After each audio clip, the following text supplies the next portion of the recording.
안녕하세요. 결혼한 지 이제 1년 된 30대 중반 가정주부예요. 정말이지 이런 문제로 시부모님과 갈등을 겪게 될 줄은 꿈에도 생각하지 못했네요. 남편과 저는 직장 동료의 소개로 만난 사이예요.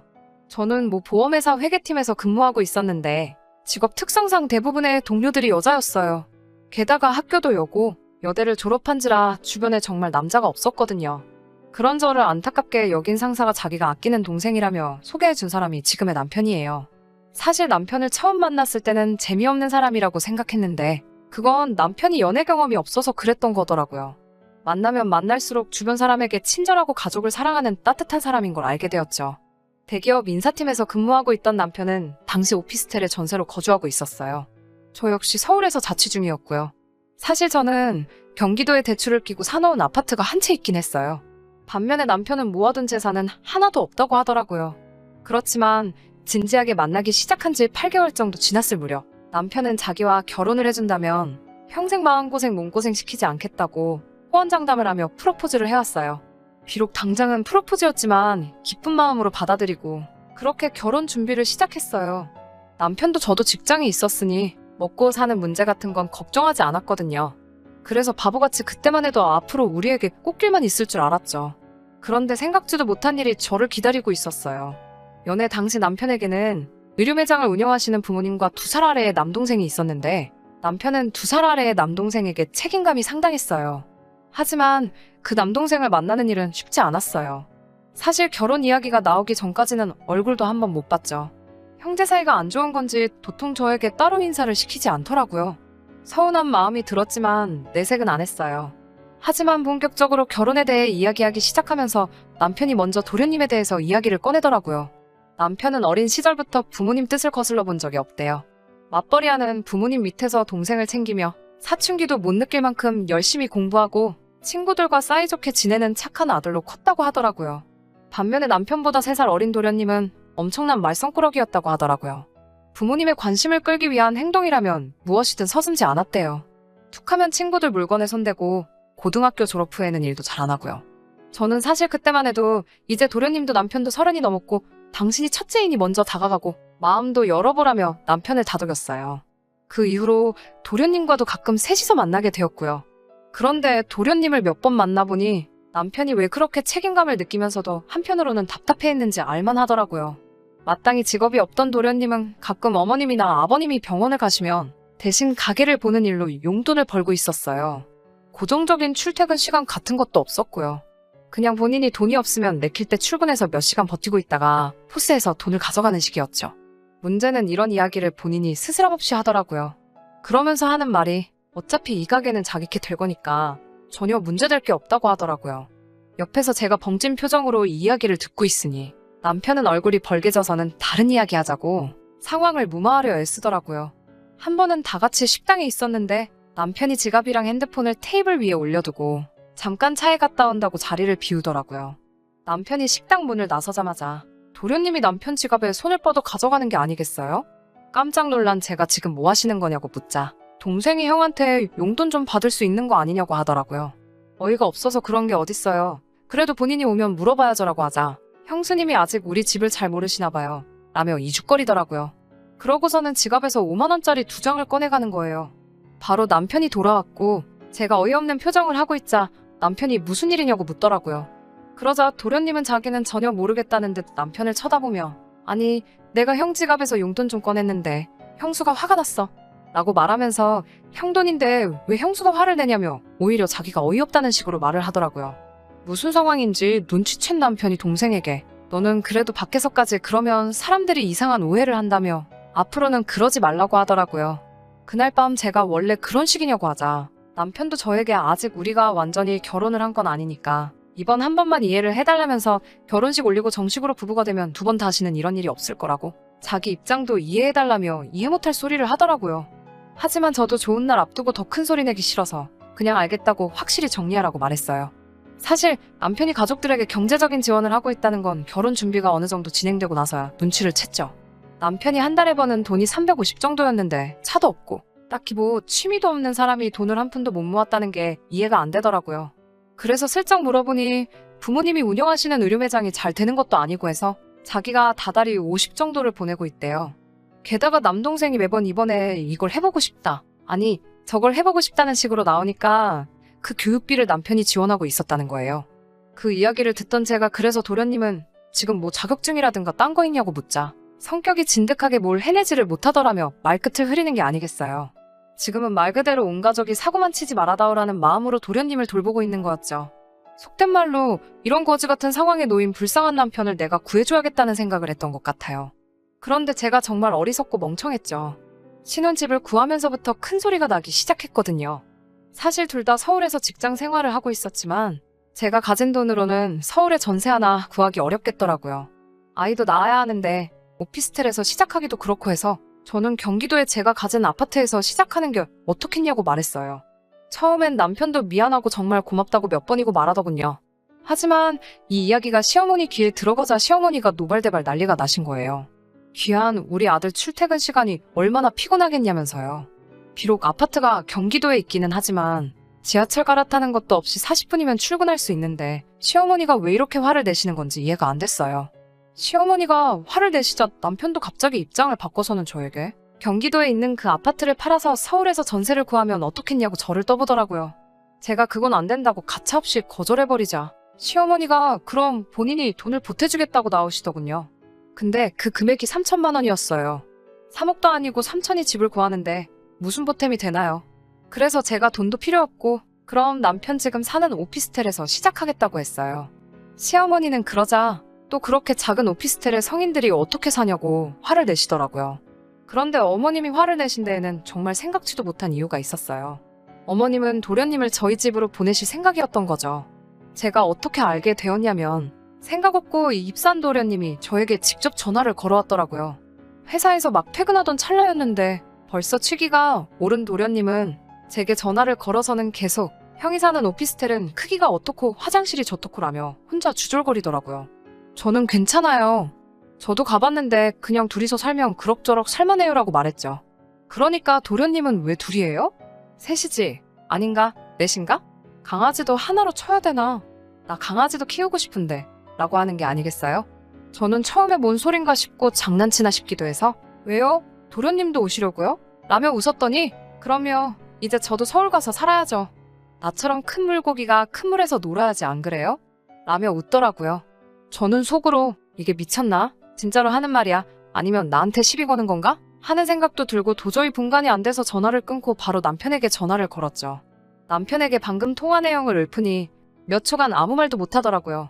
저는 왜 말이 없냐고 다시 물었고 그러자 남편은 나지막히 미안하다고 하는 게 아니겠어요? 그래서 제가 도련님이랑 같이 살 생각이었냐고 소리를 질렀어요.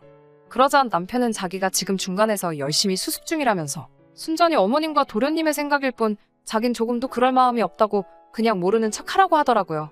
정말 분하고 열받아서 당장이라도 도련님한테 욕을 해주고 싶었지만 남편 입장 생각해서 남편 말대로 아무것도 모르는 척하고 경기도로 이사갈 준비를 시작했어요. 그러자 어머님이 저더러 너는 시어머니 말을 귓등으로도 안 듣냐며 괘씸하다고 하시더라고요.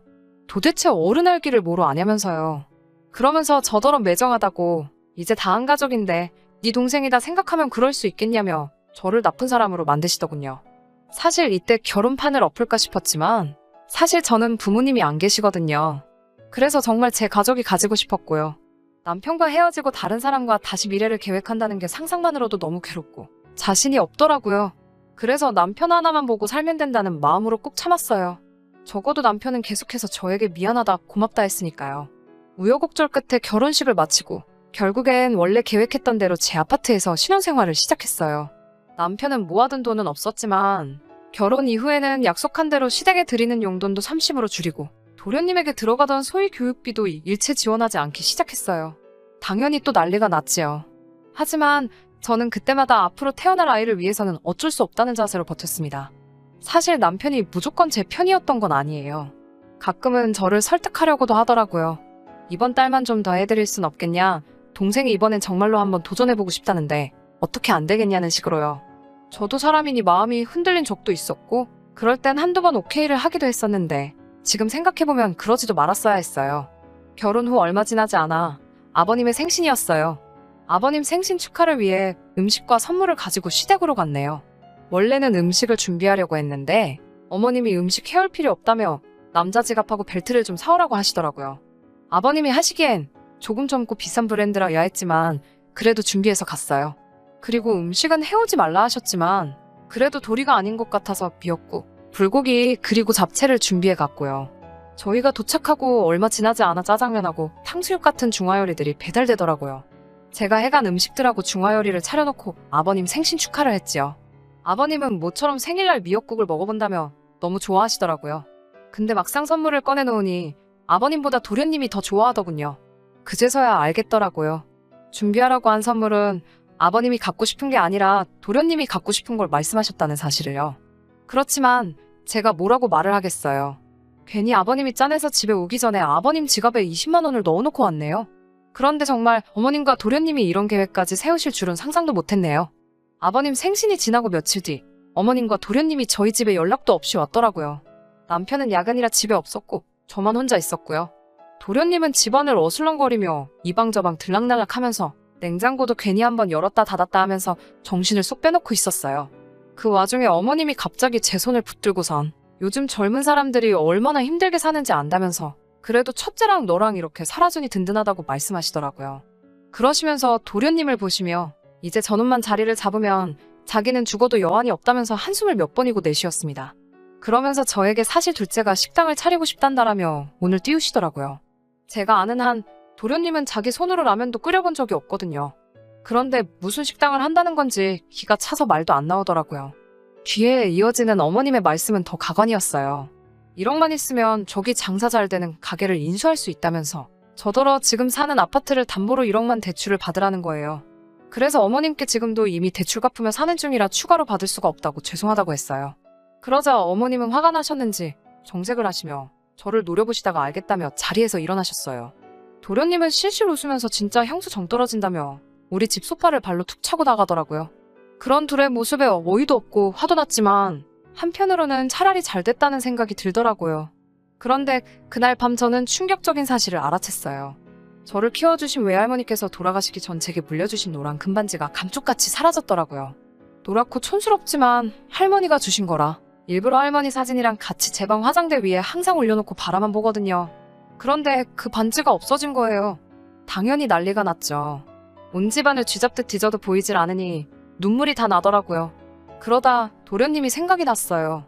거실에도 화장실이 있는데 굳이 안방 화장실을 쓰겠다며 들어갔던 도련님이 아무래도 의심스럽더라고요. 저는 그 길로 바로 시댁으로 쫓아갔어요. 집에는 아버님이 계셨고 상황을 모르시는 아버님은 이 밤중에 웬일이냐며 일단 들어오라고 하시더군요. 그때 방에서 어머님과 도련님이 나오며 저를 보더니 흠칫 당황하는 게 느껴졌어요. 저는 신발도 안 벗고 쫓아들어가 그 둘의 손을 낚아챘어요. 설마 끼고 있겠냐 싶었지만 본능적으로 그렇게 되더라고요. 아니 근데 정말 이런 모질이가 세상에 또 있나 싶게 도련님은 새끼손가락에 떡하니 제 반지를 끼고 있었어요. 제가 이거 내놓으라고 어떻게 도둑질을 하냐고 악을 쓰니까 도련님이 저더러 미친 거 아니냐면서 이거 자기가 길에서 주운 거라며 지금 뭐 하는 짓이냐며 되려 화를 내더라고요. 그게 말이 되냐고요. 저는 그 말이 어이가 없고 화가 나서 자리에 주저앉아 엉엉 울기 시작했어요. 반지가 제 건데 어떻게 증명을 해야 할지 모르겠더라고요. 그래서 그냥 주저앉아 엉엉 울면서 남편한테 전화를 했어요. 그러자 남편이 당장 오겠다더군요. 아버님은 어머님을 노려보며 당신 뭐 하는 거 있냐고 묻자 어머님은 날카롭게 당신 지금 나하고 둘째를 의심하는 거냐며 저더러 머리가 어떻게 된 거 아니냐고 하더군요. 하지만 아버님은 뭔가 짚히는 게 있으셨는지 저더러 울지 말라며 어떻게 된 일인지 이야기해보라고 하셨어요. 그래서 저는 좀 전에 어머님이 대출 이야기를 하신 것부터 다 자세히 말씀드렸어요. 말없이 듣고 계시던 아버님은 어머님께 왜 새애기한테 돈 얘기를 하냐고 둘째를 저 모양으로 키운 건 우리 잘못인데 왜 엄한 사람한테 도와달라고 하냐면서 호통을 치시더라고요. 사실 아버님이 그렇게 화를 내시는 건 처음 봐서 저도 움찔했네요. 얼마 지나지 않아 남편이 도착했어요. 남편은 탁자에 놓인 반지를 한눈에 알아보더라고요.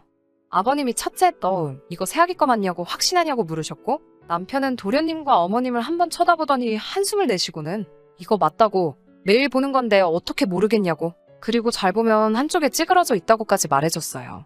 그러자 아버님은 도련님한테 이리 가까이 오라고 하시더니 냅다 주먹으로 뺨을 날리시더군요. 아버님은 왕년에는 복싱을 취미로 하셨는데 어깨를 다시신 이후론 쉬고 계셨거든요.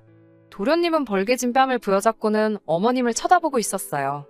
아버님은 그런 도련님을 이번엔 발로 걷어차시고는 차라리 집에서 나가라고 고함을 치셨어요. 그러더니 아버님이 이번엔 제 앞에 무릎을 꿇으시곤 자식을 잘못 키운 죄라며 제 마음이 풀릴 수만 있다면 뭐가 됐든 마음대로 하라고 하시는 거예요. 오히려 아버님이 그렇게 나오시니 제가 마음이 너무 불편하고 안 좋았어요. 저는 아버님을 일으켜 세워드리며 일단 반지를 찾았으니 괜찮다고 말씀드렸고요. 남편도 이제 도련님을 포기한 건지 저더러 경찰을 부를 거냐고 묻더라고요. 물론 부르지는 않았어요. 물건도 찾았고 얻어터지고선 쪼그려 앉아서 혼자 궁시렁거리고 있는 걸 보니 불쌍하기도 하고 고쳐 쓰긴 글렀다 싶더라고요. 그날을 계기로 어머님은 저한테 단돈 1원 한 푼도 말씀을 못 꺼내고 계시고요. 제 앞에서 도련님에 관해선 입도 뻥긋 안 하십니다. 남편도 더 이상 시댁에 도움을 주지 않기로 했고요. 알고 보니 그동안 시댁이 경제적 도움을 받은 걸 아버님은 모르고 계셨더라고요. 어머님이 남편에게 받은 돈을 전부 도련님한테 주셨던 것 같아요. 저희 부부는 가끔 아버님만 밖에서 뵈며 지내고 있어요. 가끔 식사도 하고 좋은 곳도 모시고 가고 잘 지내고 있어요. 그리고 얼마 전에는 아버님이 제 생일에 선물이라며 금팔찌도 선물로 주셨는데 정말 감동이었어요. 도련님은 여전히 구제불능인 것 같지만 이제 제가 사랑하는 사람들과 행복하게 잘 살고 싶은 생각뿐이 없네요.